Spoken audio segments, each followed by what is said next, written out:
Good afternoon, friends, and thank you very much for being here this afternoon on what is obviously a holiday for all of you. However, for Indian diplomacy, there are no holidays. So we thought we will also try and utilize the opportunity to provide you an update on what is actually peak season for India's diplomatic activities. So what I will do is try and give you a rundown of today's interaction at the diplomatic level.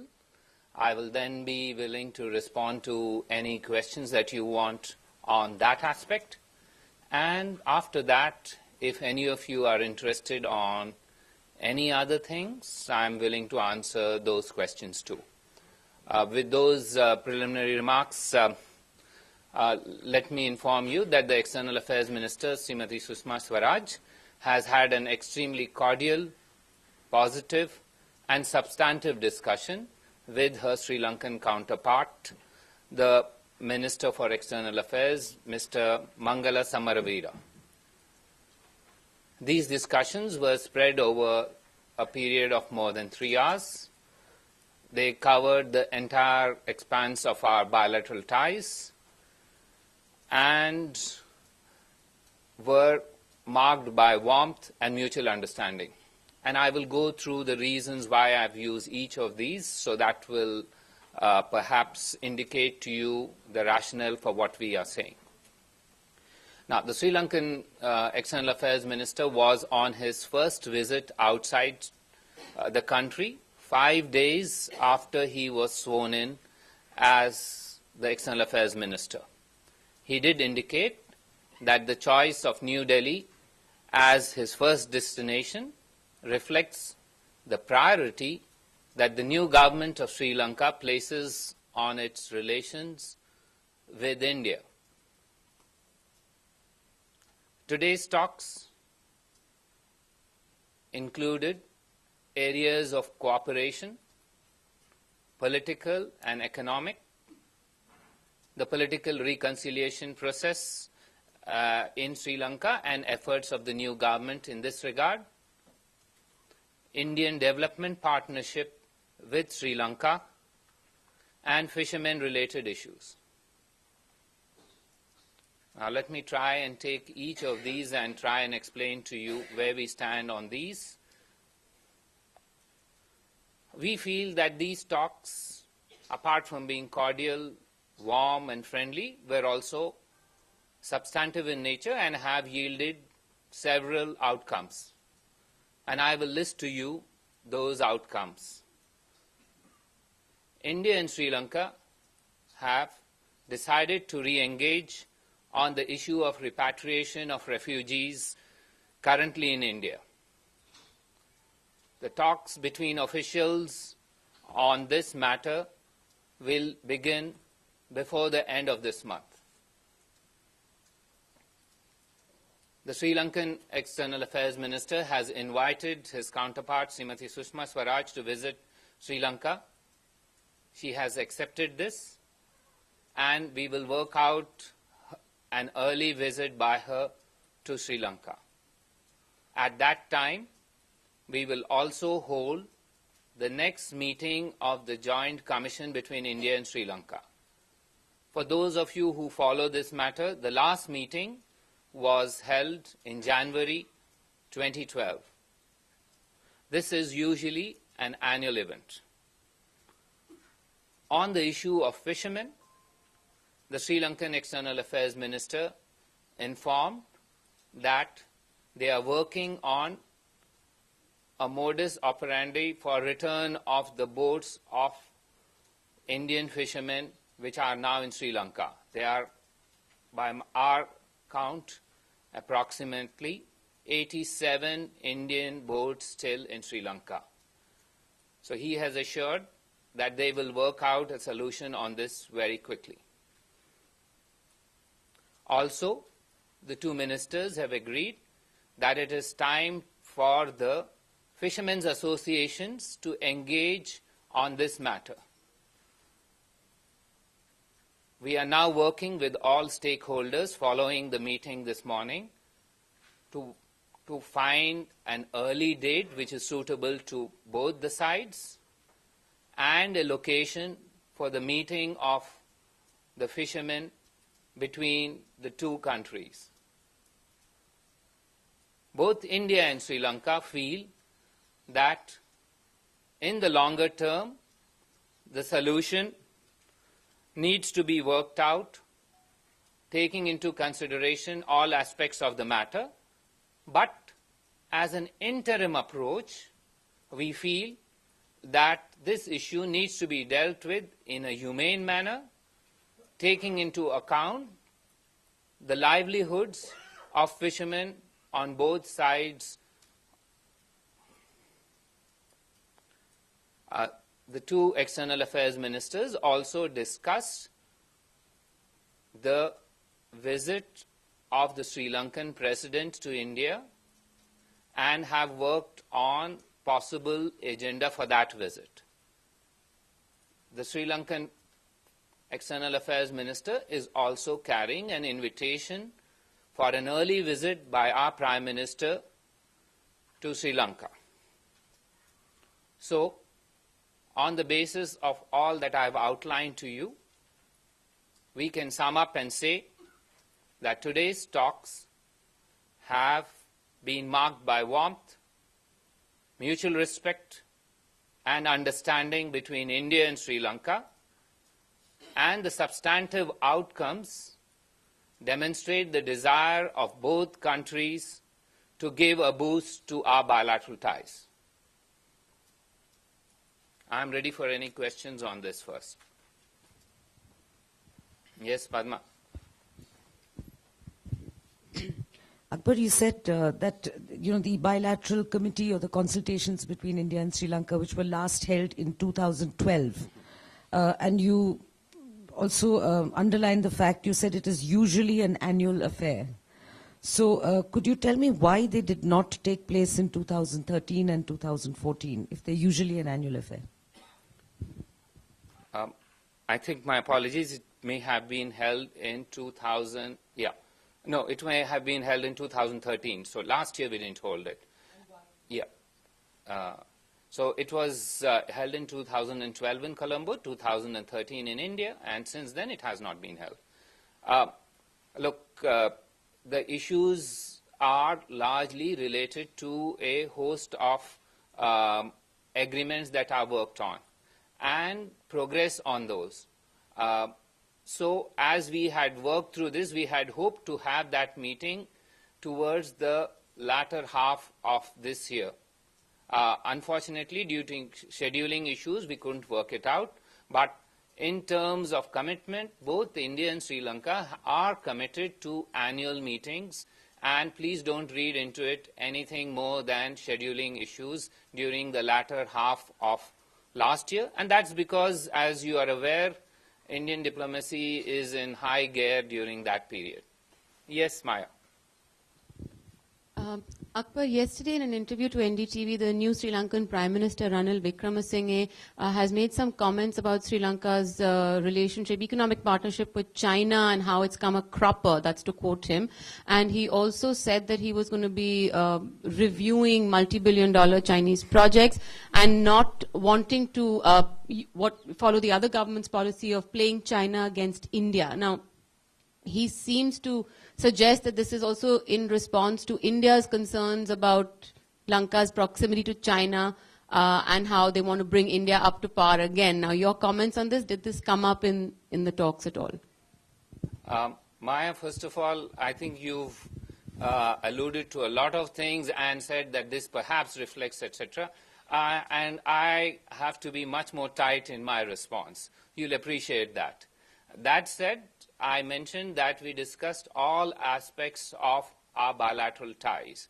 And what we heard from the Sri Lankan External Affairs Minister was that Sri Lanka sees this as an opportunity to enhance their ties with India in a manner that benefits it economically, because they feel that India under Prime Minister Modi is a powerhouse of economic development, and For Sri Lanka, it is a win-win situation.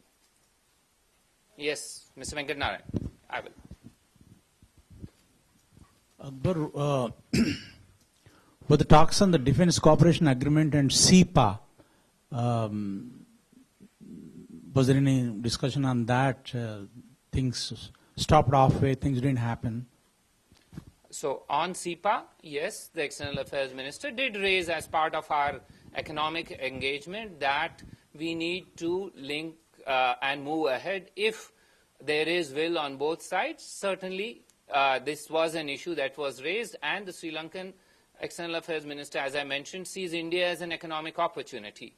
And therefore, we look forward to working on this matter. But please understand, the Sri Lankan government, the minister is 5 days into his job. Please give them space and time. And India is ready to work with Sri Lanka at a pace that is convenient to the new government of Sri Lanka. Yes? So how do you respond to reports about expulsion of the station raw chief in Colombo after Rajapakse's defeat? First of all, ma'am, I think you should get your facts right. I don't know who said this. Postings and transfers are in the public domain. I would suggest that you please check up when Indian diplomats go to Sri Lanka, dates are announced. And when Indian diplomats leave from Sri Lanka, dates are available. And those of you, and I'm certain all of you follow our diplomatic service, the norm is in postings like that, 3 years. Please check. These dates are available in the public domain of all Indian diplomats who've been there, whether they've completed 3 years or not. So I don't know from where unnamed sources are willing to say all sorts of things. I am here, standing in front of you, willing to be quoted, and saying to all of you that the normal tenure of an Indian diplomat in Sri Lanka is 3 years, and all officials who've been transferred during the last year have completed that. So it's a normal transfer. Don't read anything into it unless somebody stands up and says that, yes.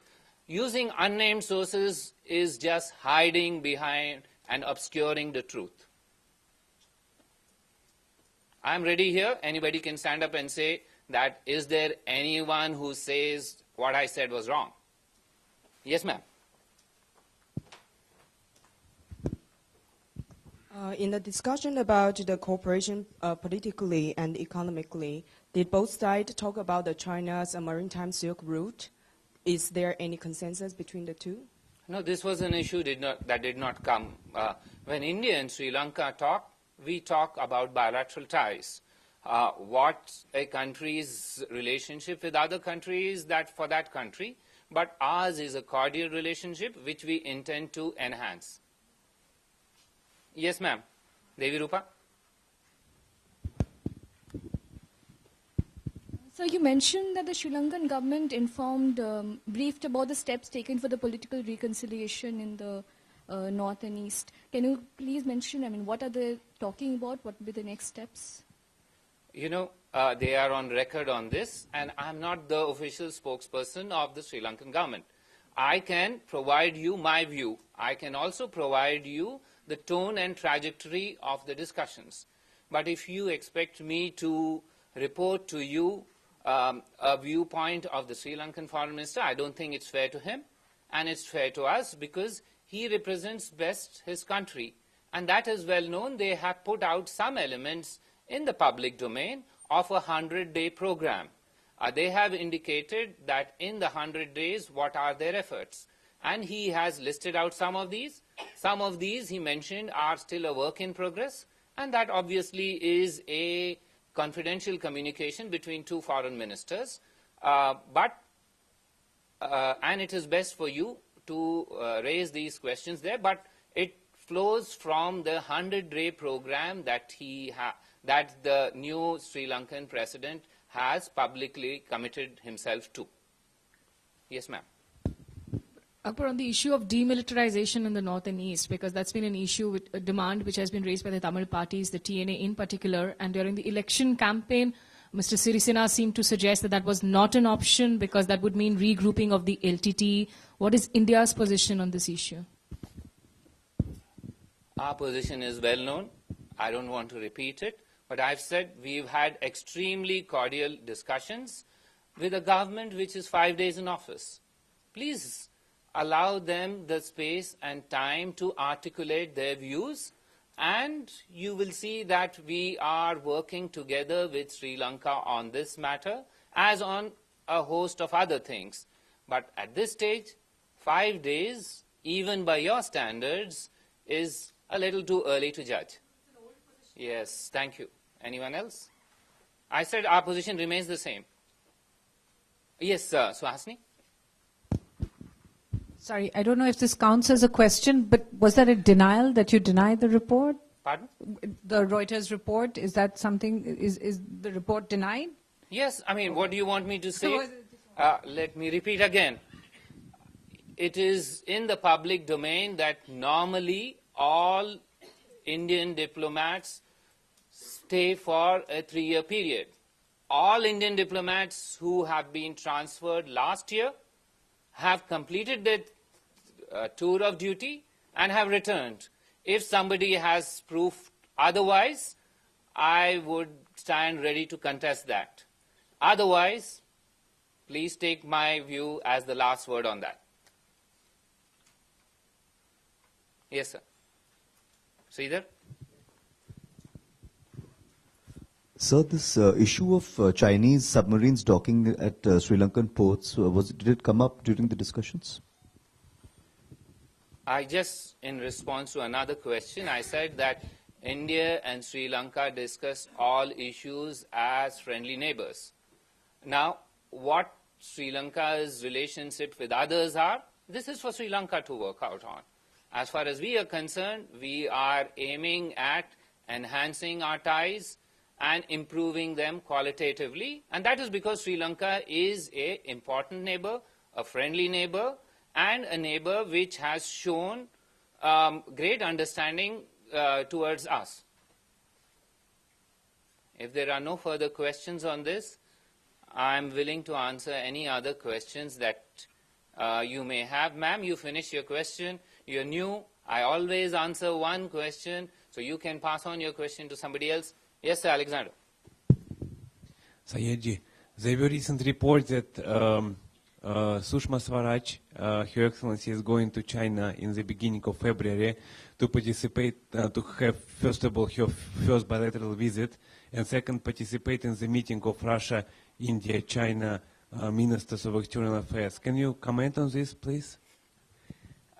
I can confirm to you that the External Affairs Minister intends to visit China.